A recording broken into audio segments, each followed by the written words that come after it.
Okay, let's see how we use the cofactor expansion to find the value of this determinant of size 4 by 4. And the first thing we need to look at is that which row or which column contains most zeros. And here we see row number 2 over here has 2 zeros, and that's a good choice over here. So we're going to expand the determinant along the second row.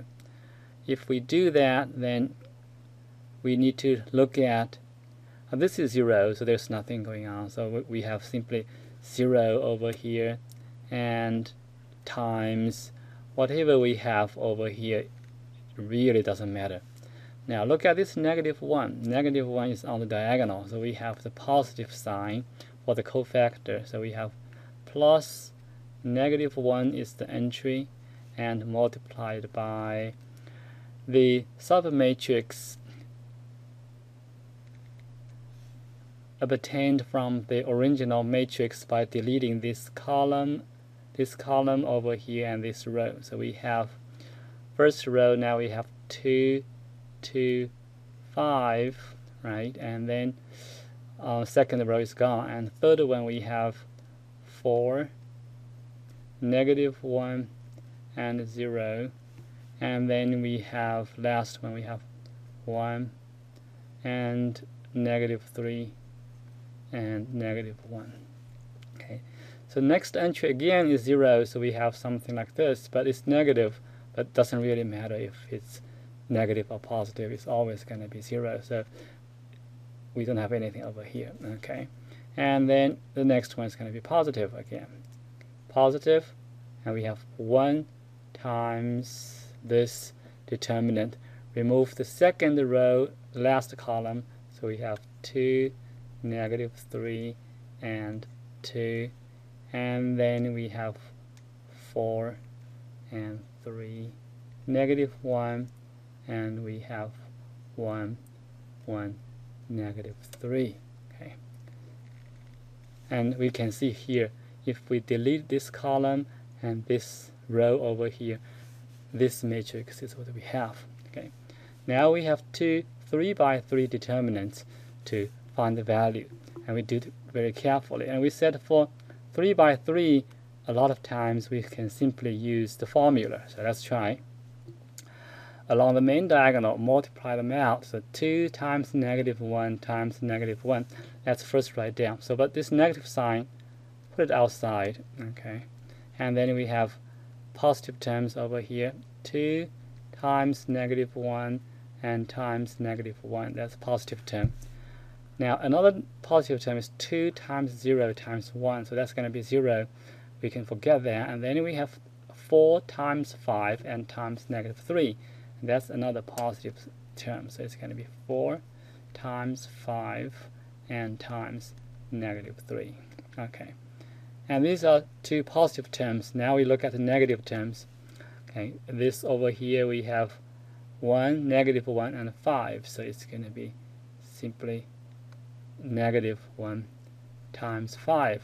Okay, and then we have 4 and a 2 and -1. So -4 and times 2 and times -1. Okay, and then we have 0, and that's going to be 5. So that's all we have for the first 3 by 3 determinant. And look at the second one over here. Unfortunately, we don't have any more zeros, so let's do it very carefully. So we have over here, but we have plus sign. That's a good thing. So we have, let's try to see if we can do it, just multiply them out. This is 3 by 3. 3 times 3 is 9, times 2 is 18, but we have a negative sign, so this is going to be -18. Okay, and then we have -3 times -1 is going to be +3, and times 1 is going to be +3. That's good. Okay, and then 4 times 1 times 2, so it's going to be 8. So this is going to be 8. Okay, and then let's look at the negative ones. So this is going to be -6. 2 times 3 times 1 is going to be -6. Okay, And this one over here is negative. Negative 1, 1 is negative 1. And 2 over here, negative 2. So it's going to be negative, negative 2. Remember, these negative signs are from the cofactors. Okay, so now we have the signs for these products. We still have one left, and that the other one is going to be negative 3 times 4 times negative 3. 3 times 3 is 9, so we have negative 36 over here. Okay, and then we do the arithmetic carefully. Okay, so what we have over here is negative, and this is 2, and this is going to be negative 60. Okay, and next one is plus 5. Okay, and then next one over here we have plus 8. Okay, and look at what we have over here. We have 8,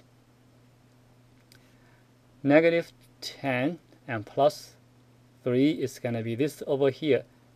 These three terms together is going to be negative 7. Okay, and this is going to be negative 6 and plus 2, and that will be 11, negative 11. And then you have negative, this is going to be negative 11, and then you have negative 36. So over here we have negative 11, negative 36, we have negative 47. Okay, and if you look at that, the first one is going to be negative 45 and minus 47, and then we have minus 2. So the whole determinant over here, we have the value negative 2.